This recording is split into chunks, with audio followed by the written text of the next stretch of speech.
This is News 25 with Deanna O'Donnell. News 25, local news you can count on. News is brought to you by J.K. Nelson Law. Give them a call, 727-9900.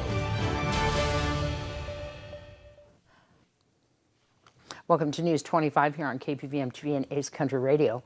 Well, Nye County Commissioner Leo Blundo is facing multiple alleged violations in front of the Nevada Commission on Ethics. The board has decided to move forward with 5 possible violations. They have voted that they do not have sufficient evidence to move forward with one of those. The details of the investigation are confidential, but the complaints appear to have stemmed from the COVID-19 relief funding that Commissioner Blundo received. The board says that they signed a referral order February 24th after they unanimously found that sufficient credible evidence exists to support the commission to render an opinion on the alleged violations of state law. The board, which governs the conduct of public officers and employees, has dismissed the complaint regarding 281A-401, which says that a public officer or employee shall not seek or accept any gift, service, favor, or employment, engagement, emolument, or economic opportunity. The board, however, says that they have found sufficient cause exists for the commission to render an opinion in the matter regarding the alleged violations of 281A, 400, 27 and 9, and 281A, 421 and 3. These have to do with a public officer using their position to secure funding or unwarranted privileges. Also, a public officer using governmental time, property, equipment, or other to benefit themselves. The others pertain to abstaining from voting on the board if there's a conflict of interest that is not disclosed or advocating for the passage or failure of a vote. To see the entire NRS for the Nevada Commission on Ethics, you can go to KPVM TV's Facebook page. The next Ethics Board meeting will be held on March 16th. Former Nevada State Assemblyman in District 36 and Pahrump resident James Oscarson was just appointed to the board on February 16th, and we have sent a request for comment to Commissioner Blundo regarding this story with no response by news time. Clark County has turned the lights on the world-famous Welcome to Las Vegas sign, blue and yellow, in support of Ukraine. The blue and yellow light bulbs around the border of the sign, which is on the Las Vegas Boulevard south of Russell Road, is usually bordered with yellow lights. Well, a rollover crash late Sunday afternoon in California sends one woman to Desert View Hospital. Pahrump Valley Fire and Rescue responded to the crash, which happened around 5 p.m. Sunday, 8 miles west of Pahrump on California 178. Initial reports indicated a woman was trapped inside her vehicle, which went off the roadway and overturned. However, by the time first responders arrived, she had already crawled out of the overturned vehicle and reported only minor injuries. That woman was transported to Desert View Hospital in Pahrump for treatment of her injuries. California Highway Patrol is handling the crash investigation. And a 2-vehicle crash here in town causes significant damage to the vehicle, but no one was seriously hurt. The crash happened around 2 p.m. Saturday at the intersection of State Route 372 and Red Butte Street. Pahrump Valley Fire and Rescue, the Nye County Sheriff's Office, and Highway Patrol responded to the scene. The crash involved a sport utility vehicle and a crossover. One person hit their head, and medics checked out everyone involved. While the front end of the crossover was severely damaged, all occupants declined to be transported to the hospital. And state troopers are handling the investigation into a crash between a car and a motorcycle at an intersection that has seen several similar crashes. A motorcycle and a Dodge Caliber collided Monday afternoon at the intersection of State Route 160 and Yellow Hand Avenue in Pahrump. Nevada Highway Patrol, the Nye County Sheriff's Office, and Pahrump Valley Fire and Rescue responded to the scene. Those involved claimed no injuries at the time of the crash. This particular intersection has seen a number of similar crashes in the last year where motorcycles have collided with a 4-wheeled vehicle. State troopers are investigating the crash. More news on the other side of this break. You're watching News 25, the most recognized and farthest reaching local news in Nye County. News 25, local news you can count on. Welcome back. There have been 2 confirmed deaths related to COVID-19 reported since Tuesday, February 22nd, all residents of Pahrump. There's 86 new COVID-19 confirmed positive cases here in Nye County since last week, reported and confirmed with 2 in Beatty, 2 in Tonopah, 1 in Smoky Valley, and the remainder in Pahrump. The total, 6,332 confirmed cases since the first one in March of 2020. Nye County test positivity rate is 10.5%. It's the 8th highest in the state. The totals do not include at-home testing, which is the majority of the testing right now. The Pahrump COVID-19 and flu vaccine clinic returns on Tuesday, March 8th from 9 to 1 at the Community Health Nurse's Office, 1981 East Calvada Boulevard. You can also get a free at-home test kit, and you get 4 of those for every home in the United States. The orders ship about 7 to 12 days. All you need to do is go online to covidtest.gov, and you can also get tested weekdays at Serenity Mental Health on Calvada Boulevard. They have their drive-up testing. Just give them a call at Serenity Mental Health.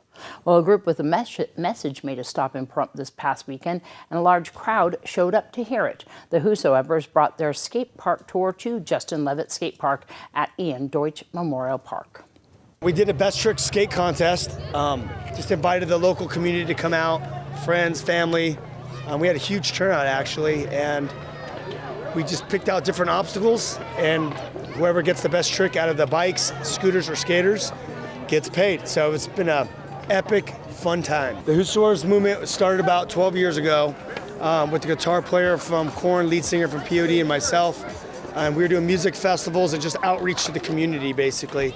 And we want to inspire people and encourage people to find faith in God so their life can be transformed and they can overcome the obstacles that culture and life is giving them. We're always looking for creative ways to go into the community and come on the common ground of the people and share the fresh life of what God can do, you know, through the DNA of the Holy Spirit by coming in and just putting the old life to death and bringing a new life. But most importantly, we want the youth of this community to know that they are loved, that they are special, and that people like Ryan and myself who have had a suicidal testimony background, that God can put the old person to death and give you new life in Jesus Christ. And so that's the primary reason that we came out here, is to share the love of Christ through the gifts and talents that we have. And for Ryan, it's skating. We use skateboarding and coming out to their turf in order to befriend them, love them, and share our stories with them.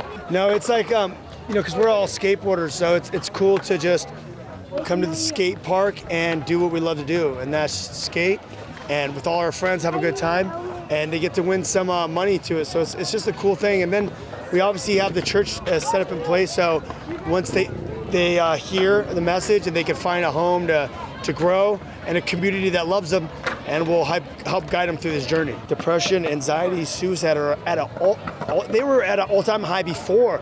Now it's staggering numbers. So this is the time to reach back out to the community, let them know they're not alone. We've been there, but we've come through, and they can come through. So that's crucial, and this is a worldwide issue. We just thank this community for allowing us to come out and be a part of it. Met so many cool people, from adults to youth, and just excited to be out here working with Calvary Chapel, Pahrump Valley. You can find out more information once again on the Whosoevers website.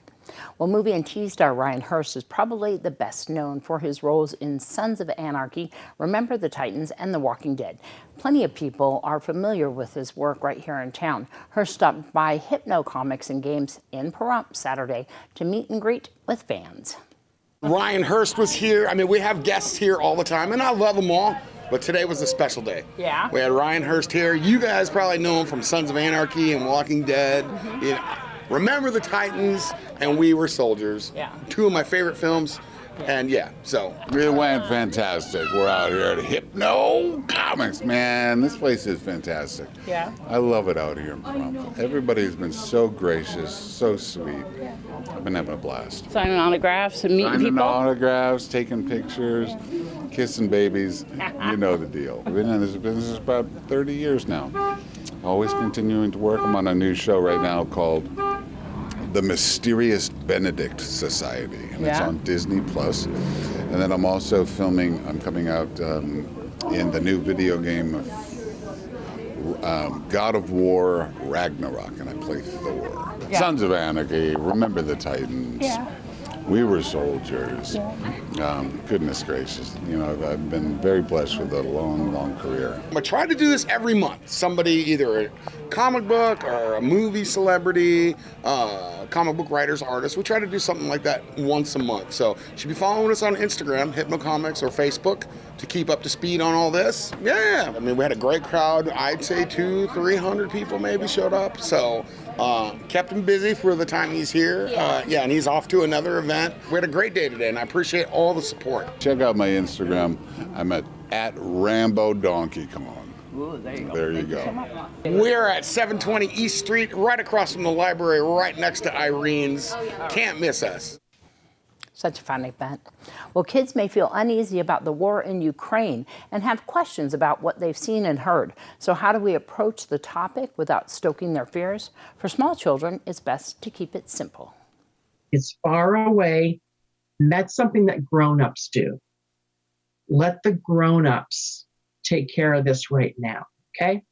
You're my little 6-year-old, you're my little 7-year-old, you're my sweet baby.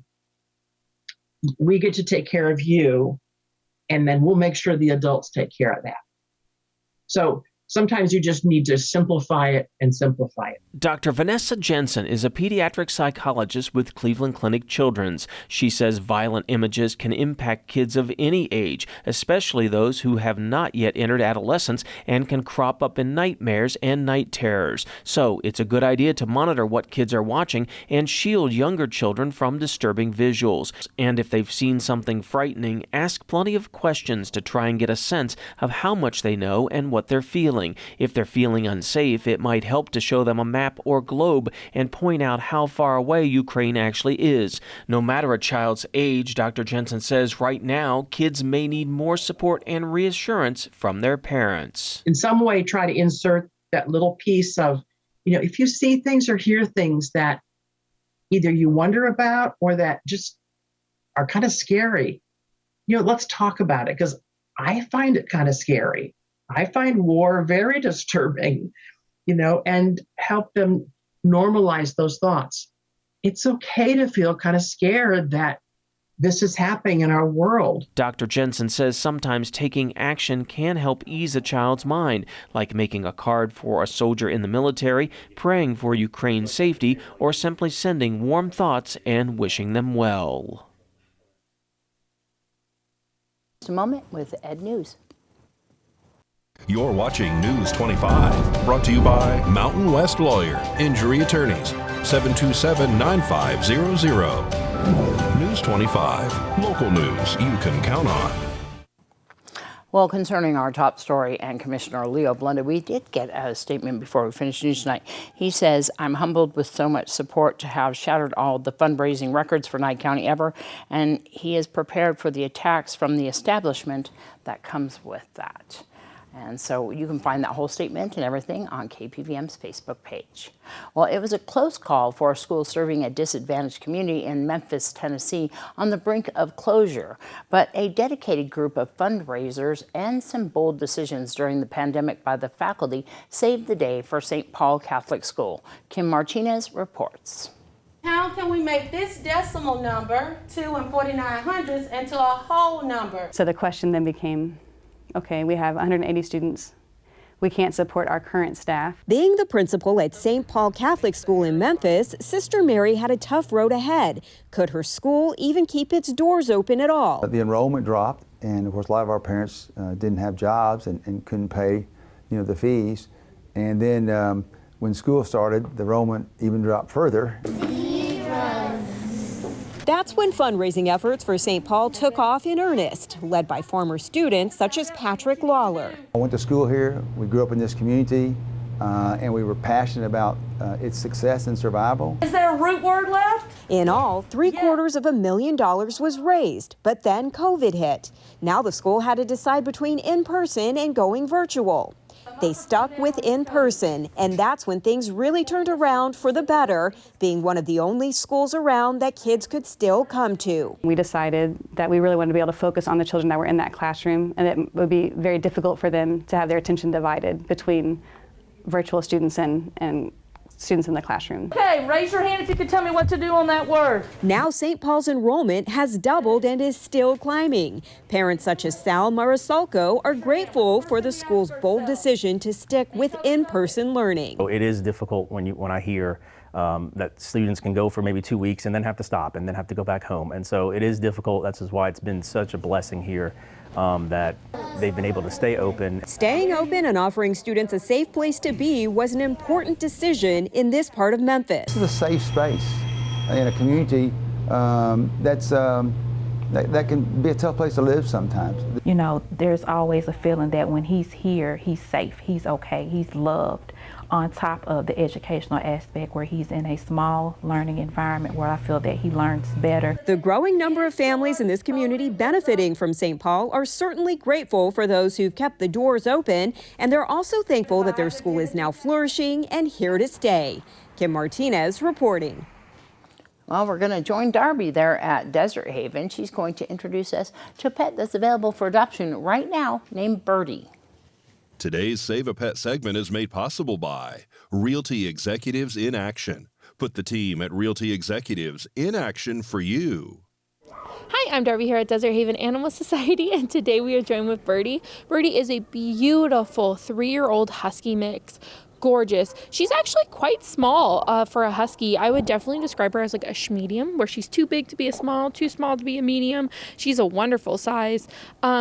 Gorgeous fur, very, very soft, very silky. She has these cute little ears, and she's just very, very fluffy. She does have a lot of her undercoat coming out right now, which is totally normal because we are going into springtime and the temperatures are warming up, so their undercoat is going to come out. So if she looks extra fluffy right now, she's just going through her thing. It's okay. She also has one brown eye and one icy blue eye, classic husky. Gorgeous colors where it goes from like this white tannish color to like this very dark black color. Beautiful little girly. She also has a very long, fluffy little tail. If you want to come and see Birdie or any of her friends here at Desert Haven Animal Society, please give them a call at 775-751-7020, or you can look them up on their Facebook page at Desert Haven Animal Society.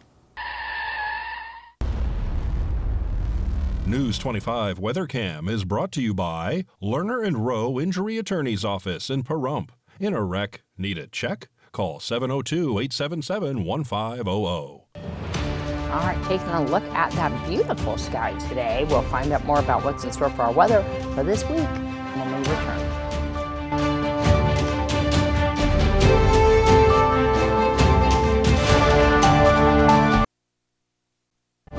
News 25 weather is brought to you by Dairy Council of Nevada. The splash of cream in your coffee, the dollop of sour cream on your burrito, the melted toasty cheese on your pizza. Undeniably delicious, undeniably dairy. Enjoy what's real. Hi, good evening, Nevada. It's John Kohler from the KPVM Channel 25 Weather Studios. On a Monday, we're looking at a beautiful weather map from Fernley and Fallon and Carson City. Y'all stuck up there in the mid-60s. Tonopah, what's going on? 59 degrees. You're disappointing everybody. I got to say, you need to work on that. Goldfield up to 64. Beatty in Las Vegas tied at 74. Amargosa is our hot spot today at 76 degrees for a high. And out in Death Valley, California, it's just a scant 83 degrees. Great time to go visit, I guess. Back here in the Paradise of Pahrump, 71 degrees. That's our current temperature. We got as hot as 74 degrees. And aren't we all impressed with ourselves? Yes, feeling sassy. Because that wind's blowing out of the south-southwest at 7 miles per hour. The humidity index is a low 7%. And when that sun rose at 6:15 this morning, we just knew it was going to go away eventually. Too good to last. It's going away at 5:39 tonight. Peek your head out the door after the newscast. Enjoy that. We'll see a low tonight of 42 degrees. What happened? We give up 30 degrees overnight. Brr. Humidity at 19% as we head on into the next week. And what do we see? Boom. Sunshine Tuesday. Looks like the clouds are starting to cover us up throughout the rest of the week. And looks like the winds are kicking up after about Thursday. We see some beautiful temperatures next 3 days, all the way up to 80 degrees on Wednesday, our first 80-degree day of the season. Wonderful stuff. Chance of rain Friday and Saturday at 24%. We'll kind of keep a track on that and make sure if anything changes, it's nothing alarming and that you're not warned about. But kind of a mixed bag week for weather. But enjoy the next 3 days. Oh my gosh, it's going to be so darn good. All right, back to the desk. Here's Deanna. Just when you thought it was going to be regular temperatures, it happens again. All I got to say is I have not taken off the plastic around some of my more sensitive plants, and I think I'm going to wait a little while at least. Thanks so much, John. Well, that's going to wrap up this edition of News 25 from myself and the rest of the crew up here on the Hill, KPVM TV and Ace Country Radio. Have a great night. We'll see you back here tomorrow.